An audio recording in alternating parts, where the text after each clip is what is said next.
हंसी मजाक और प्रैंक आज के जीवन का हिस्सा बन चुका है। YouTube पर आज ऐसे कई सारे प्रैंक चैनल देखने को मिल जाएंगे जहां साधारण लोगों के साथ हैरान कर देने वाला प्रैंक किया जाता है। बाद में उनसे कैमरे पर दिखाकर हाय बोलने को कहा जाता है। लेकिन कभी कभी मजाक और प्रैंक कितना खतरनाक हो सकता है, इस बात का अंदाजा आप केरल में घटी एक घटना से लगा सकते हैं, जिसमें फेसबुक प्रैंक के कारण 3 लोगों को अपनी जान गंवानी पड़ी। मामूली से दिखने वाले फेसबुक प्रैंक में 3 लोगों को अपने जान से हाथ धोना पड़ा। आज की वीडियो में मजाक की एक ऐसी सच्ची कहानी के बारे में बताएंगे जिसमें फेसबुक पर किया गया मजाक किसी की मौत का कारण बन गया। मिस्ट्री, रहस्य और सस्पेंस से जुड़ी ऐसे ही कहानी को जानने के लिए सबसे पहले आप हमारे चैनल क्राइम स्टोरीज हिंदी को सब्सक्राइब कर लें। फेसबुक पर होने वाले एक मजाक के कारण 3 लोगों की मौत की कहानी की शुरुआत केरल के कोल्लम जिले के एक छोटे से गाँव में रहने वाले एक परिवार से होती है। इस घटना में 4 मुख्य किरदार थे। ITI पास विष्णु, उसकी गर्लफ्रेंड रेशमा, विष्णु के बड़े भाई रंजीत की पत्नी आर्य और विष्णु की बड़ी भांजी ग्रीष्मा थी।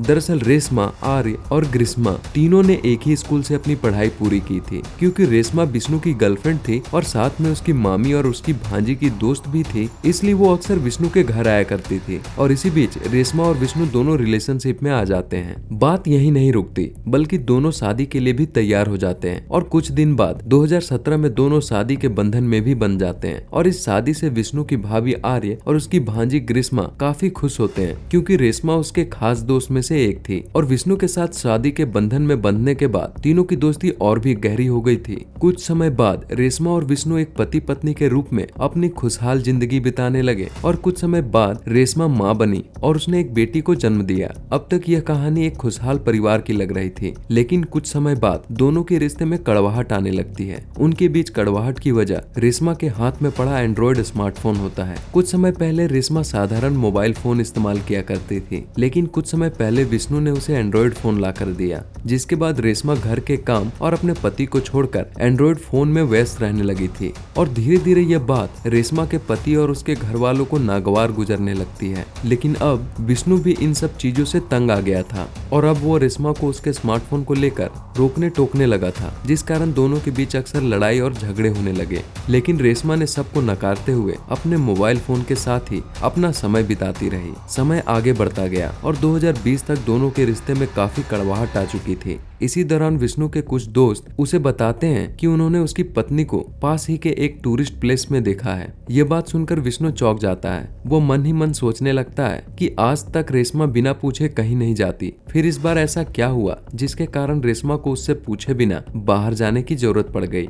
इतने में विष्णु परेशान होकर अपने फोन से रेशमा को फोन करता है और पूछे जाने पर रेशमा बताती है कि उसकी बेटी रो रही थी, इसलिए उसे घुमाने के लिए बाहर आई है। इसके अलावा दोनों के बीच कहासुनी भी होती है, लेकिन कुछ ही देर बाद दोनों शांत हो जाते हैं। रेशमा घर आ जाती है क्योंकि 2020 महामारी का दौर था और उस समय काम धंधा मिलना काफी मुश्किल था, इसलिए विष्णु भी बेरोजगारी का शिकार हुआ पड़ा था। इस मंदी के दौर में विष्णु की जेब खाली हो चुकी थी और घर चलाने के लिए अंत में उसे अपना घर भी बेचना पड़ा। अब विष्णु के पास रहने के लिए कोई अपना घर नहीं था, इसलिए वो डिसाइड करता है कि वो रेशमा के घर जाकर रहेगा। और कुछ समय बाद दोनों रेशमा के पिता सुदर्शन पिल्लई के घर जाकर रहने लगते हैं। रेशमा के पिता सुदर्शन पिल्लई पेशे से एक कारपेंटर हैं। 5 जनवरी 2021 को हर दिन की तरह रेशमा के पिता सुबह उठकर स्नान करते हैं और पास के मंदिर में पूजा करने के लिए निकल जाते हैं। पूजा करके वापस लौटने के दौरान उन्हें घर से थोड़ी दूर पर पास के खेत से कुछ आवाज सुनाई देती है और सुदर्शन जब आवाज का पीछा करते हुए पास जाता है तो उसके होश उड़ जाते हैं,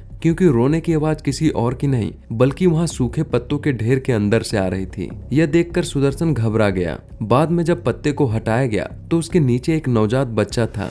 नवजात बच्चा देखने से बिल्कुल कमजोर लग रहा था। अब तक उसका गर्भनाल भी नहीं काटा गया था। सुदर्शन मन ही मन सोच रहे थे कि यह बच्चा किसका है, इस बच्चे को यहाँ किसने और क्यों फेंक गया। लेकिन इन सभी सवालों को पीछे छोड़ते हुए वो उस बच्ची को लेकर पास के हॉस्पिटल में चला जाता है और उसका इलाज करवाता है। इसके साथ ही साथ लवारिस बच्ची की खबर पास के पुलिस स्टेशन में भी दे देता है। इतना सब होने के बाद भी भगवान को कुछ और ही मंजूर होता है और वो बच्ची कुछ ही घंटों बाद दम तोड़ देती है और डॉक्टरों के द्वारा बच्ची को मरा हुआ डिक्लेयर कर दिया जाता है। लेकिन इस बच्ची की कहानी यहीं खत्म नहीं होती है, क्योंकि पुलिस अब इस केस से जुड़ चुकी थी। इसलिए पुलिस ने भी अपनी छानबीन जारी रखी और ये पता करने की कोशिश में लग गए कि इस बच्ची के बेरहम मौत के पीछे किसका हाथ है। पुलिस के काफी छानबीन करने के बाद भी उस बच्चे के कातिल का कोई क्लू नहीं मिलता है। जब पुलिस वाले गांव के आसपास के लोगों से पूछताछ करती है तो गांव वाले भी यही बताते हैं कि ना तो किसी ने इस बच्ची को फेंकते हुए देखा और ना ही किसी बाहरी को गांव में आते देखा। अब एक बात तो कंफर्म थी कि यह काम किसी बाहर वाले ने नहीं किया था, बल्कि गांव का ही कोई बेरहम इंसान है जिसने इस घटना को अंजाम दिया था। पुलिस हार नहीं मानती है और वो अपनी कार्रवाई आगे भी जारी रखते हुए उस मृत बच्चे का डीएनए करवाती है और गांव के सभी नौजवान लड़के लड़कियों का डीएनए सैंपल लेती है और इसी के साथ एक डीएनए सैंपल रेशमा और विष्णु का भी लिया जाता है और उसे टेस्टिंग के लिए भेज दिया जाता है। इधर स्मार्टफोन के कारण रेशमा और विष्णु के रिश्ते में अभी भी कड़वाहट बनी हुई थी और आए दिन मोबाइल को लेकर दोनों के बीच झड़प भी होते रहती थी। लेकिन एक दिन विष्णु ने कुछ ऐसा किया जिसके कारण शायद दोनों के रिश्ते और बिगड़ गए। दरअसल विष्णु रेशमा का मोबाइल फोन तोड़ देता है, लेकिन यह मामला भी कुछ दिनों बाद ठंडा हो जाता है। लंबे समय तक अपने ससुराल के घर में रहने के बाद विष्णु को अब यह एहसास होने लगता है कि अब उसे काम की तलाश करनी चाहिए और इसी तलाश में वो अबू धाबी चला जाता है। लेकिन अबू धाबी जाने से पहले उसे अपनी गलती का एहसास होता है और वो अपनी पत्नी को फिर से एक नया फोन खरीद कर दे देता है। इधर पत्ते में मिली बच्चे से जुड़ी केस रफ्तार पकड़ती है और कुछ ही दिनों में सभी डीएनए सैंपल की जांच होकर पुलिस के टेबल पर आ जाते हैं और पुलिस को यहाँ बड़ा ब्रेक थ्रू मिलता है। पुलिस के सामने जो रिपोर्ट आती है वो कल्पना से परे होता है। दरअसल उस बच्ची का डीएनए रेशमा और विष्णु के डीएनए से मिलता है, मतलब उस नवजात बच्ची का माता पिता कोई और नहीं बल्कि रेशमा और विष्णु ही था। जब ये बात रेशमा के घर वाले और उसके गांव वाले को पता चलती है तो सभी हैरान और परेशान हो जाते हैं और सभी के मन में एक ही बात चलती है कि अगर रेशमा गर्भवती थी तो किसी को ये बात कैसे पता नहीं चली, क्योंकि रेशमा के घर वालों ने उसे कभी गर्भवती देखा ही नहीं था। अगला सवाल, उसने क्यों अपने बच्चे को फेंका? रेशमा के घर वाले और गाँव वाले के मन में रेशमा और उस बच्चे को लेकर कई सारे सवाल थे, लेकिन पुलिस के टेबल पर पड़ी डीएनए रिपोर्ट ये साफ साफ कह रही थी कि बच्चे की बायोलॉजिकल माँ और बाप रेशमा और विष्णु ही है। लेकिन घर वाले और गांव वाले की बातें सुनने के बाद एक बार पुलिस भी डीएनए रिपोर्ट पर शक करती है कि हो सकता है डीएनए रिपोर्ट में कोई छेड़छाड़ की गई हो और पुलिस डीएनए सैंपल की जांच करने का दोबारा निर्णय लेती है और फिर से डीएनए सैंपल को टेस्टिंग के लिए भेज दिया जाता है। लेकिन चौंकाने वाली बात थी कि रिजल्ट में कोई बदलाव नहीं होता और फिर से डीएनए का सैंपल रेशमा और विष्णु के डीएनए से मैच कर जाता है। अब पुलिस पूरी तरह कंफर्म हो जाती है कि यह बच्चा किसी और का नहीं बल्कि रेशमा और विष्णु का ही है और बच्ची की मौत के पीछे इन्हीं दोनों का हाथ है। पुलिस तुरंत हरकत में आती है और 22 जुलाई 2021 को पुलिस सुदर्शन के घर पहुंचकर रेशमा को गिरफ्तार कर लेती है और अपनी कार्रवाई शुरू कर देती है। रेशमा से किए गए पूछताछ में कुछ ऐसे बयान सामने आते हैं जो कल्पना से परे होते हैं और जिसे सुनकर पुलिस वालों के भी होश उड़ जाते हैं। शुरुआत में तो पूछताछ करने पर रेशमा बिल्कुल बेगुनाह लगती है, लेकिन जब पुलिस सख्ती पर उतरती है तब रेशमा के जुबान से चौंकाने वाली बात सामने आती है। वो बताती है कि उस नवजात बच्चे को रेशमा ने 5 जनवरी 2021 को ही जन्म दिया था। पुलिस का अगला सवाल होता है कि रेशमा ने ऐसा क्यों किया। इस सवाल पर यह कहानी एक ऐसा मोड़ लेती है जिसके बाद पुलिस वाले, रेशमा के घर वाले और विष्णु के होश उड़ा देती है। रेशमा का कहना था कि उसने अपने स्मार्टफोन के फेसबुक अकाउंट से एक आनंदू नाम के लड़के से उसकी दोस्ती हो गई थी और अब तक आप समझ चुके होंगे कि रेशमा के मोबाइल से चिपके रहने का क्या कारण था। दरअसल रेशमा पूरे दिन आनंदू नाम के कथित बॉयफ्रेंड के साथ चैट किया करती थी। हालांकि विष्णु को कभी कभी इस बात का शक होता था, लेकिन विष्णु अपने शादीशुदा जिंदगी को बर्बाद होते नहीं देखना चाहता था, इसलिए वो हर बार चुप हो जाता था। पुलिस को दिए जाने वाले रेशमा के बयान में रेशमा बताती है कि कुछ दिन आनंदू से बात होने के बाद उन दोनों को प्यार हो जाता है और अचानक एक दिन आनंदू रेशमा को शादी के लिए प्रपोज कर देता है। क्योंकि रेशमा पहले से ही शादीशुदा थी, इसलिए रेशमा को आनंदू की शादी की प्रपोजल को मना कर देती है, लेकिन फिर भी आनंदू उसे अपनाने को तैयार होता है और कहता है कि मुझे कोई फर्क नहीं पड़ता कि तुम्हारी शादी हो चुकी है, मैं तुमसे प्यार करता हूँ और मैं तुमसे फिर भी शादी करना चाहता हूँ और मैं तुम्हें बहुत खुश रखूंगा। लेकिन रेशमा भी कहीं न कहीं आनंदू को चाहती थी, इसलिए वो भी आनंदू के प्रपोजल पर सहमति दिखाते हुए दोनों मिलने का फैसला करते हैं और रेशमा अपनी बच्ची को लेकर आनंदू से मिलने चली तो जाती है, लेकिन उस दिन उसका बॉयफ्रेंड आनंदू नहीं आता है। इस बात पर रेशमा नाराज हो जाती है और कुछ दिनों तक दोनों में कोई बातचीत नहीं होती। लेकिन अभी भी रेशमा के मन में आनंदू के लिए प्यार था और एक दिन अचानक रेशमा को पता चलता है कि वो फिर से गर्भवती हो चुकी है और ये बात आनंदू को फेसबुक पर बताती है। तब आनंदू कहता है कि मैं तुम्हें शादीशुदा अपना सकता हूँ, लेकिन एक बच्ची के साथ नहीं अपना सकता, इसलिए अगर तुम्हें मुझसे शादी करनी है तो तुम्हें उस बच्ची से पीछा छुड़ाना होगा जो तुम्हारे गर्भ में पल रहा है। और प्यार में कमजोर पड़ी रेशमा नवजात जन्मी बच्ची से पीछा छुड़ाने के लिए उसे पास के खेत में फेंक देती है। पत्नी की गिरफ्तारी की खबर विष्णु को मिलते ही ही विष्णु भी अबू धाबी से वापस आ जाता है और अब विष्णु भी पुलिस के रडार पर आ जाता है और उससे भी पुलिस काफी सवाल जवाब करती है। पुलिस को कुछ और चौंकाने वाली बातें पता चलती है।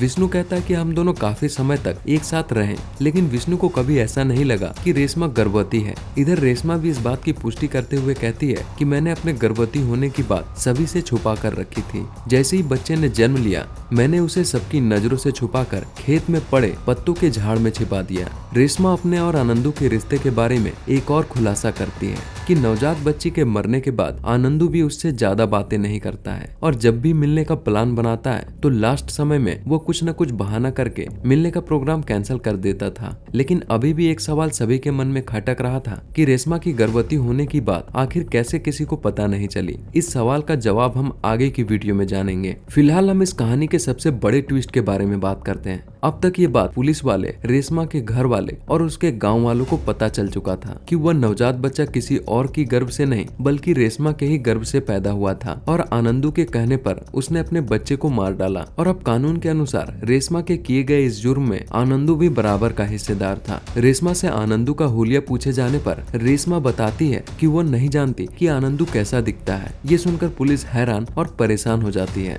और अब पुलिस भी आनंदू की गुत्थी को सुलझाने में लग जाते हैं, क्योंकि आनंदू एक ऐसा नाम था जो फेसबुक पर तो था लेकिन असली दुनिया में वो क्या था, कैसा दिखता था और कहाँ रहता था, इसके बारे में ना तो रेशमा जानती थी और ना ही पुलिस वाले। अब पुलिस के पास केवल एक ही चीज थी और वो थी रेशमा और आनंदू की फेसबुक आईडी, जिसकी मदद से आनंदू का पता लगाया जा सकता था। पुलिस आगे की कार्रवाई करते हुए दोनों की आईडी की छानबीन करती है और इस केस का कुछ हिस्सा साइबर सेल को दे दिया जाता है। पुलिस का साइबर सेल आनंदू नाम के हजारों लोगों की फेसबुक आईडी निकालकर उसकी छानबीन करती है, लेकिन पुलिस को आनंदू के बारे में कोई ब्रेक थ्रू नहीं मिलता है। लेकिन कुछ ही समय बाद पुलिस रेशमा के मोबाइल नंबर की छानबीन करती है, जिसमें पुलिस को यह बात पता चलती है कि रेशमा जिस मोबाइल नंबर का इस्तेमाल करती है वो उसके जेठानी और रेशमा के स्कूल जमाने की सहेली आर्य के नाम पर है। आर्य विष्णु के बड़े भाई की पत्नी है। अब पुलिस उस नवजात बच्ची के मर्डर के केस में आर्य को भी शामिल कर लेते हैं और उसे फोन करके थाने में आने को कहते हैं। लेकिन अचानक पुलिस को पता चलता है कि आर्य कुछ दिनों से गायब है।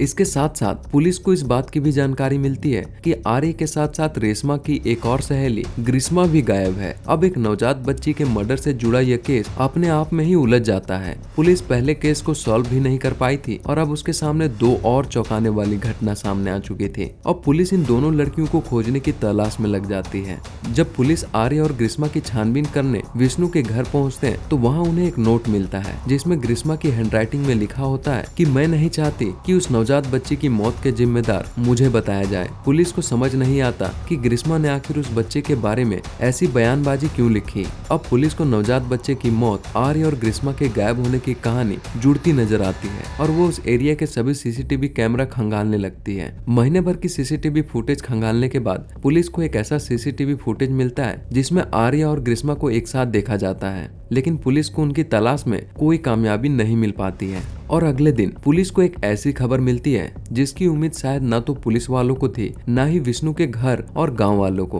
क्योंकि पुलिस को पास के नदी से आर्य और ग्रीष्मा की लाश मिलती है। पहचान के रूप में दोनों को आर्य और ग्रीष्मा बताया जाता है। शुरू में तो पुलिस को लगा कि यह कोई मर्डर केस है, लेकिन पोस्टमार्टम रिपोर्ट आने के बाद यह साफ हो गया कि दोनों के साथ कोई जबरदस्ती और मारपीट नहीं की गई है, बल्कि उनकी मौत फेफड़ों में पानी भरने की वजह से हुई है। इसका मतलब ये साफ था कि आर्य और ग्रीष्मा दोनों ने सुसाइड किया है। अब सभी के मन में बस एक ही सवाल आ रहा था कि आखिर दोनों ने ऐसी क्या गलती की थी जिसे छिपाने के लिए सुसाइड करना पड़ा और नवजात बच्ची के केस से उनका क्या लेना था। इसके बाद एक ऐसे खुलासे होते हैं जिस पर शायद यकीन करना मुश्किल हो जाए। अब पुलिस विष्णु के घर पहुंचते हैं और विष्णु के माँ से पूछताछ करने के दौरान विष्णु की माँ बताती है कि बातों बातों में ही आर्य ने बताया था कि ग्रीष्मा ने हंसी मजाक करने के लिए एक फर्जी फेसबुक अकाउंट बनाया था जिसमें उसने अपना नाम आनंदू रखा था और मजाक करने के मूड से उसने रेशमा को फ्रेंड रिक्वेस्ट भेजी थी। और कुछ समय बाद रेशमा को अपने फर्जी बॉयफ्रेंड आनंदू से प्यार हो गया, जो कोई और नहीं बल्कि उसकी सहेली ग्रीष्मा थी। दरअसल ये बात आर्य को भी पता थी और दोनों रेशमा से प्यार भरी बातें किया करते थे।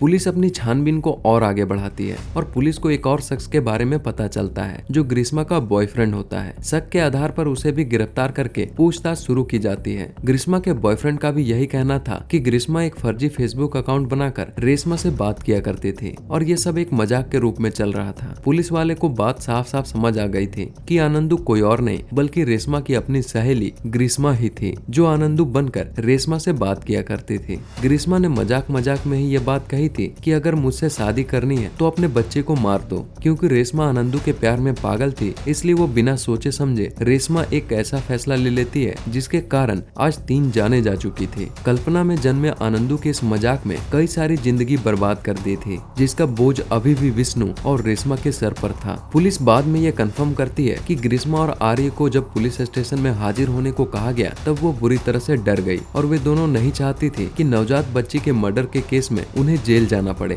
बस इसी डर से दोनों ने यह फैसला किया कि उनका मरना ही ठीक है और दोनों अपने किए गए जुर्म से बचने के लिए पास के नदी में जाकर सुसाइड कर लेती हैं। लेकिन इस केस में अभी भी एक ऐसा सवाल था जो पुलिस और गांव वालों को परेशान कर रहा था कि आखिर कैसे रेशमा की गर्भवती होने वाली बात उसके घर वाले और गांव वालों को पता नहीं चली और ये कैसे संभव है कि उसने अकेले ही एक बच्चे को जन्म दे दिया। पुलिस जब इस बारे में गहराई से जांच करती है तो विष्णु के घर वाले बताते हैं कि लगातार कुछ समय से रेशमा काफी ढीले ढाले कपड़े पहनती थी। दरअसल ढीले ढाले कपड़े पहनने के पीछे उसका एक ही मकसद था कि रेशमा की गर्भवती होने की खबर उसके घर वालों को ना लगे। घर की तलाशी में पुलिस को एक बेल्ट भी मिली जिसका प्रयोग उभरे हुए पेट को छिपाने के लिए किया जाता है। पुलिस ने यह भी कंफर्म किया कि रेशमा की प्रेगनेंसी क्रिप्टिक प्रेगनेंसी थी। दरअसल कई बार ऐसा होता है कि किसी महिला को यह पता भी नहीं होता कि वो प्रेग्नेंट है और बच्चे के जन्म के कुछ घंटे पहले ही उसे एहसास होता है कि वो मां बनने वाली है। मेडिकल की भाषा में इसे क्रिप्टिक प्रेगनेंसी कहा जाता है। हालांकि क्रिप्टिक प्रेगनेंसी की घटना काफी दुर्लभ होती है, जो करोड़ों लोगों में किसी एक के साथ देखने को मिलती है और शायद रेशमा भी उसी 1 करोड़ लोगों में से एक थी।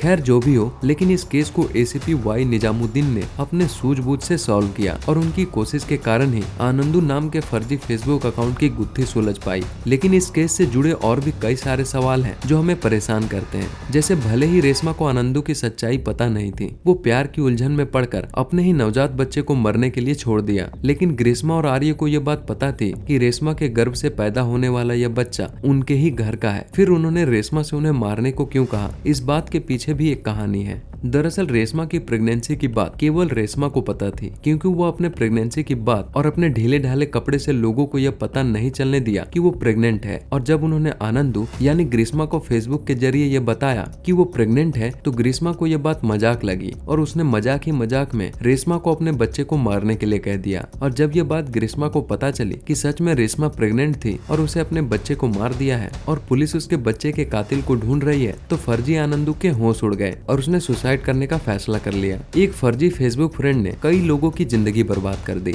इसलिए मजाक एक हद तक किया जाए तो वो मजाक होता है, लेकिन मजाक जब अपनी हदें पार करने लगे तो वो एक जुर्म बन जाता है, जिसका भुगतान किसी को अपनी जान देकर करना पड़ता है, तो किसी को अपना परिवार खोकर। क्योंकि इस फेसबुक की कहानी में विष्णु की कोई गलती नहीं थी, फिर भी उसे अपने परिवार के 3 सदस्य को खोना पड़ा। इस पर आपकी क्या राय है, हमें कमेंट बॉक्स में बताएं। ऐसे ही मिस्ट्री और रियल क्राइम से जुड़े वीडियो को देखने के लिए हमारे चैनल को सब्सक्राइब कर लें।